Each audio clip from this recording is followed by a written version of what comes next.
want you to know tonight that we as a people will get to the promised land. Human progress is neither automatic nor inevitable. Welcome to WatchMojo.com, and today we'll be learning more about the history of the American Civil Rights Movement. The end of the American Civil War in 1865 effectively meant the end of slavery. But African Americans were in for a long struggle before they were finally awarded equal rights. As of 1870, all eligible male citizens were able to vote. However, blacks were discouraged to by violence and eventually legal stipulations. In 1896, the Supreme Court ruled to maintain racial segregation in private businesses in a case called Plessy v. Ferguson. Soon broadened to include schools, many southern states applied this separate but equal mentality to all aspects of life. However, this led to the application of Jim Crow laws, which resulted in blacks being treated as second-class citizens. Segregated schools, public transit, restrooms, water fountains, and more continued well into the 1900s. In 1909, a group of prominent black and white campaigners created the National Association for the Advancement of Colored People, or NAACP. Their goal was to increase racial equality and challenge issues like the Jim Crow laws. Unfortunately, it was between 1910 and 1930 that white supremacist group the Ku Klux Klan saw its biggest expansion amid increased racial friction.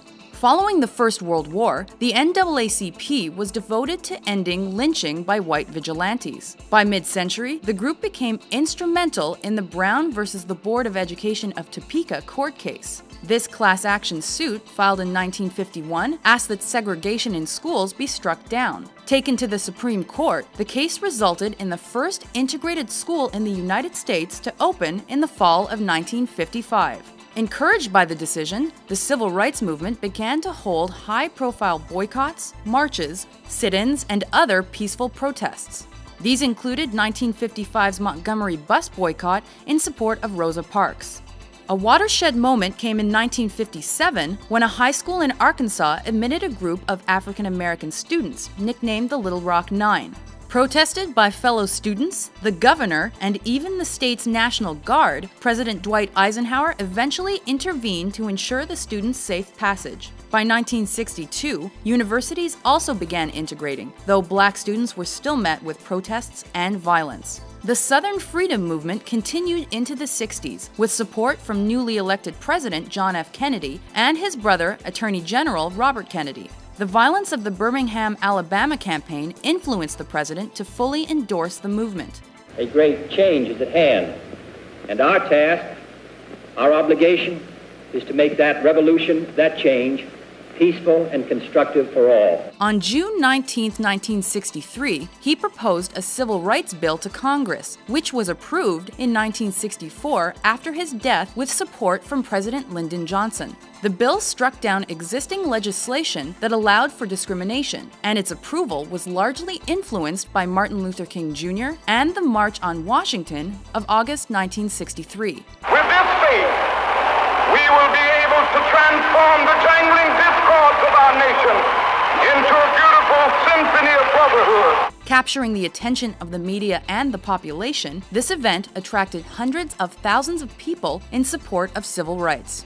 Following that, the Voting Rights Act of 1965 ended the prejudiced voting system. Instantly effective, blacks began voting and running for public office. However, just days later, on August 11th, a violent six-day riot in the Los Angeles neighborhood of Watts resulted in 34 deaths. This was indicative of a period of racially motivated violence that occurred in the mid to late 1960s.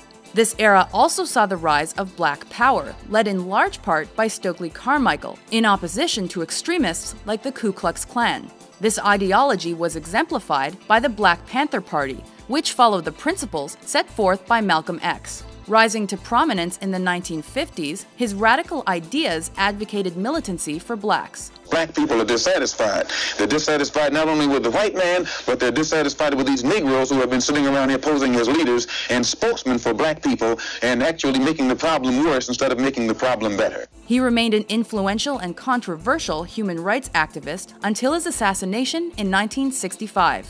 The murders of civil rights leaders continued when Martin Luther King Jr. was killed in April 1968 and Robert Kennedy 2 months later. Despite racial tensions continuing into the 1990s, progress has been measurable. The election of President Barack Obama in 2008 is seen by many to be a culmination of centuries of work in favor of racial equality. This is the meaning of our liberty and our creed, why men and women and children of every race and every faith can join in celebration across this magnificent mall, and why a man whose father less than 60 years ago might not have been served at a local restaurant can now stand before you to take a most sacred oath.